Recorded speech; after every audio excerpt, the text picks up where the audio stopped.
Assalamualaikum warahmatullahi wabarakatuh.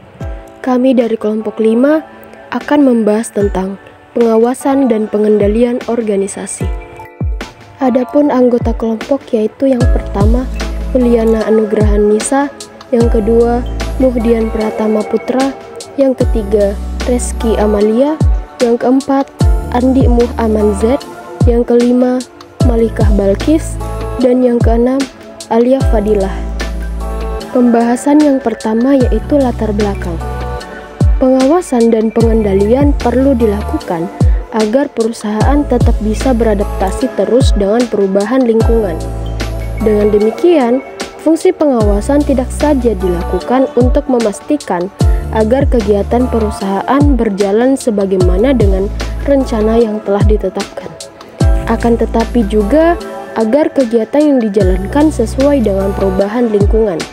Karena sangat memungkinkan oleh perusahaan juga mengubah rencana perusahaan yang disebabkan oleh terjadinya berbagai perubahan di lingkungan yang dihadapi perusahaan tersebut. Definisi pengendalian dan wawasan. Berkesinambungan merupakan salah satu upaya untuk meningkatkan motivasi kerja pegawai.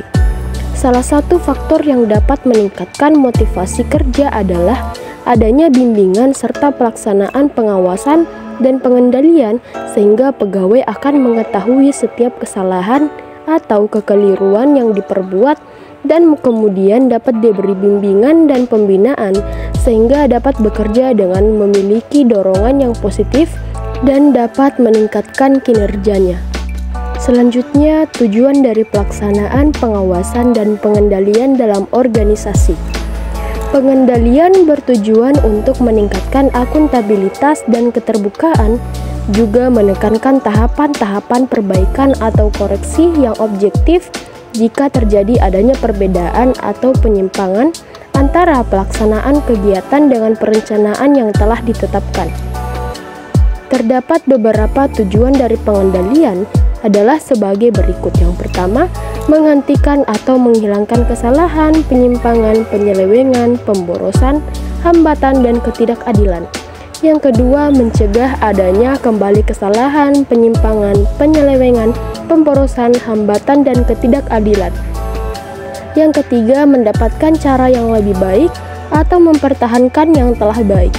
Yang keempat, menciptakan atmosfer keterbukaan, kejujuran, partisipasi, dan akuntabilitas organisasi. Yang kelima, meningkatkan kelancaran operasi organisasi. 6. Meningkatkan kinerja organisasi. 7. Memberikan pendapat atas kinerja organisasi. 8. Mengarahkan manajemen untuk melakukan perbaikan atas masalah-masalah pencapaian kinerja yang ada. 9. Menciptakan terwujudnya pemerintahan yang bersih. Pengawasan sebagai salah satu fungsi manajemen berperan untuk menjamin agar pelaksanaan kegiatan berjalan sesuai dengan ketentuan dan perencanaan yang telah ditetapkan, sehingga tujuan organisasi dapat tercapai secara efektif dan efisien. Tanpa adanya pengawasan dari pihak manajer atau atasan, maka perencanaan yang telah ditetapkan akan sulit diterapkan oleh bawahan dengan baik, sehingga tujuan yang diharapkan oleh perusahaan akan sulit terwujud. Selanjutnya, mengapa pengawasan sangat penting dalam pencapaian tujuan organisasi secara efektif dan efisien? Pengawasan adalah suatu upaya yang sistematik untuk menetapkan kinerja standar pada perencanaan untuk merancang sistem umpan balik informasi, untuk membandingkan kerja aktual dengan standar yang telah ditentukan, untuk menetapkan apakah telah terjadi suatu penyimpangan tersebut, serta untuk mengambil tindakan perbaikan yang diperlakukan atau yang diperlukan untuk menjamin bahwa semua sumber daya perusahaan atau pemerintahan telah digunakan seefektif dan seefisien mungkin guna mencapai tujuan perusahaan atau pemerintahan. Dari beberapa pendapat tersebut, dapat ditarik kesimpulan bahwa pengawasan merupakan hal penting dalam menjalankan suatu perencanaan. Dengan adanya pengawasan, maka perencanaan yang diharapkan oleh manajemen dapat terpenuhi dan berjalan dengan baik. Pengawasan pada dasarnya diarahkan sepenuhnya untuk menghindari adanya kemungkinan penyelewengan atau penyimpangan atas tujuan yang akan dicapai. Melalui pengawasan juga diharapkan dapat membantu melaksanakan kebijakan yang telah ditetapkan untuk mencapai tujuan yang telah direncanakan secara efektif dan efisien. Bahkan, melalui pengawasan tercipta suatu aktivitas yang berkaitan erat dengan penentuan dan atau evaluasi mengenai sejauh mana pelaksanaan kerja sudah dilaksanakan. Pengawasan juga dapat mendeteksi sejauh mana kebijakan pimpinan dijalankan dan sampai sejauh mana penyimpangan yang terjadi dalam pelaksanaan kerja tersebut.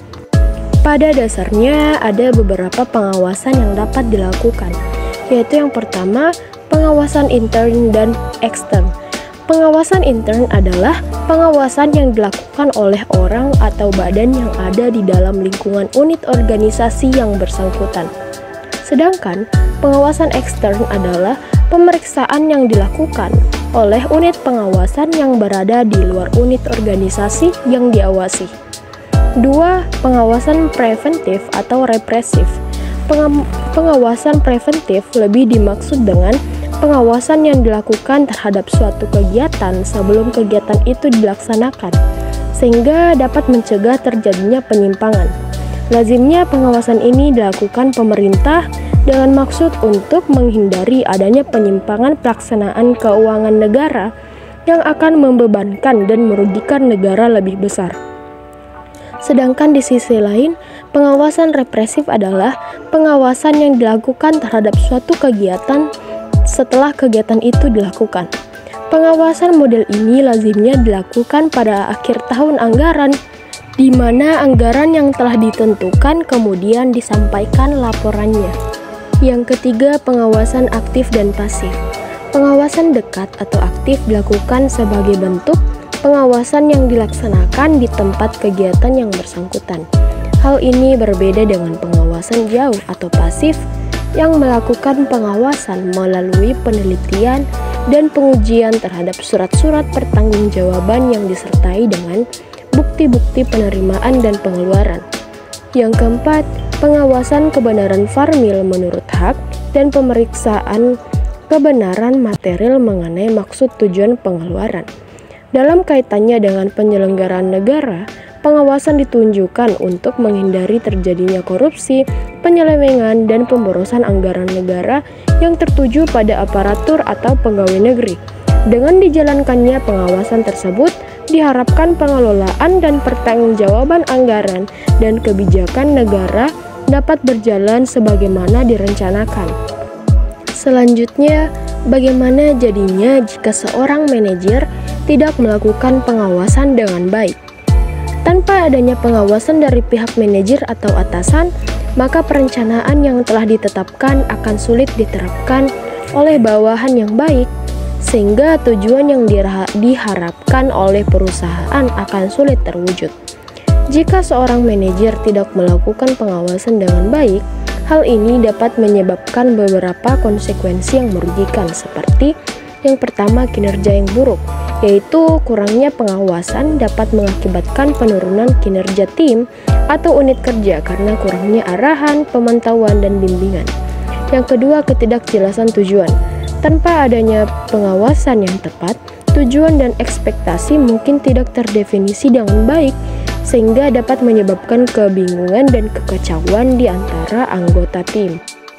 Yang ketiga, konflik dan ketidakadilan, yaitu ketidakkonsistenan dalam pengawasan dapat menciptakan ketidakadilan dalam perlakuan dan dapat memicu konflik antara anggota tim atau karyawan.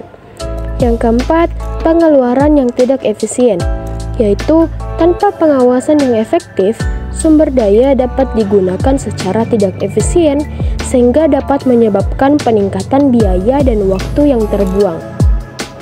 Yang kelima, rendahnya motivasi dan retensi karyawan, yaitu kurangnya bimbingan dan dukungan dari manajer dapat mengurangi motivasi karyawan dan bahkan menyebabkan mereka meninggalkan pekerjaannya. Itulah tadi pemaparan materi mengenai pengawasan dan pengendalian organisasi oleh kelompok 5. Saya akhiri. Assalamualaikum warahmatullahi wabarakatuh.